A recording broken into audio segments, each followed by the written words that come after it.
স্বৈরাচারের পতন হলেও তাদের প্রেতাত্মারা এখনো ষড়যন্ত্র করছে বলে মন্তব্য করেছেন বিএনপির ভারপ্রাপ্ত চেয়ারম্যান তারেক রহমান। সোমবার বিকেলে কিশোরগঞ্জ জেলা বিএনপির গণসমাবেশে ভার্চুয়ালি যুক্ত হয়ে একথা বলেন তিনি। তারেক রহমান আরও বলেন, আগামীতে বিএনপি ক্ষমতায় এলে খাদ্য সংকট এবং বেকারত্ব দূর করতে বিশেষ উদ্যোগ নেবে। দীর্ঘ 10 বছর পর মুক্ত কিশোরগঞ্জে বিএনপির সমাবেশ। অমাবস্যা রাত কাটিয়ে রৌদ্রোজ্জ্বল দিনে ছাত্র জনতার স্লোগানে প্রকম্পিত গোটা শহর। এখন এমনই ফুরফুরে মনে থাকবে সবাই। বসুন্ধরা টয়লেট্রিজ, ফুরফুরে মন সারাক্ষণ। পুরাতন স্টেডিয়াম মাঠে নির্ধারিত সময়ের আগেই লাখো জনতার উপস্থিতি। দীর্ঘ ত্যাগ তিতিক্ষা নির্যাতনের পর এ যেন মুক্ত বাতাসে বিজয় উল্লাস।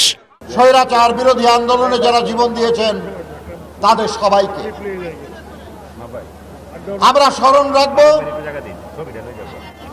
যাদের অঙ্গহানি হয়েছে, চোখ হারিয়েছেন, হাত হারিয়েছেন, পা হারিয়েছেন, পঙ্গু হয়ে গেছেন, এমন সব সাথীকে।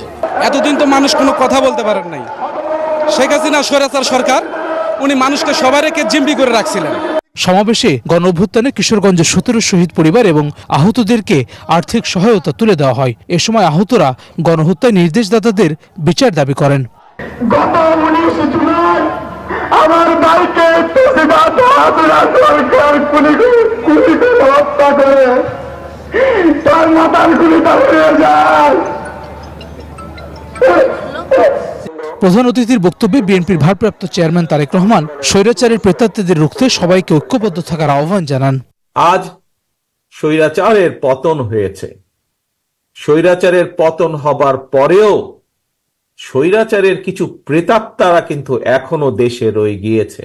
এটিও সতর্কভাবে খেয়াল রাখতে হবে আমাদেরকে যে তারা এই কাজটি, জনগণের এই কাজটি করতে গিয়ে জনগণের রাজনৈতিক অধিকার প্রতিষ্ঠা যে কাজ, সেটি করতে গিয়ে এমন কোনো পরিস্থিতির উদ্ভব যেন না হয় যাতে করে অন্য স্বৈরাচার আবার কোনো ষড়যন্ত্র করার সুযোগ পায়। জনগণ বিএনপিকে ভোট দিয়ে ক্ষমতায় বসাতে অপেক্ষা করছে উল্লেখ করে তারেক রহমান বলেন, ক্ষমতায় এলে বেকারত্ব দূর করতে বিশেষ উদ্যোগ নেবে বিএনপি।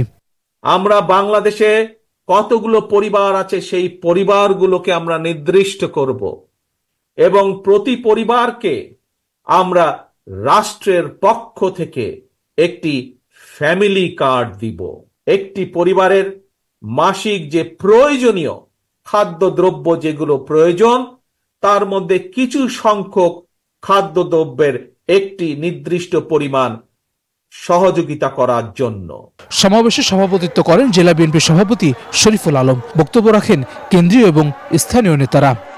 যে বৈষম্যহীন বাংলাদেশ গড়তে ছাত্র জনতা জীবন দিয়েছেন, স্বৈরাচার মুক্ত করেছেন দেশকে, আগামীর বাংলাদেশ যাতে করে আবার স্বৈরাচারের কবলে না পড়ে সেই শপথ নিচ্ছেন সমাবেশে আসা লাখো মানুষ।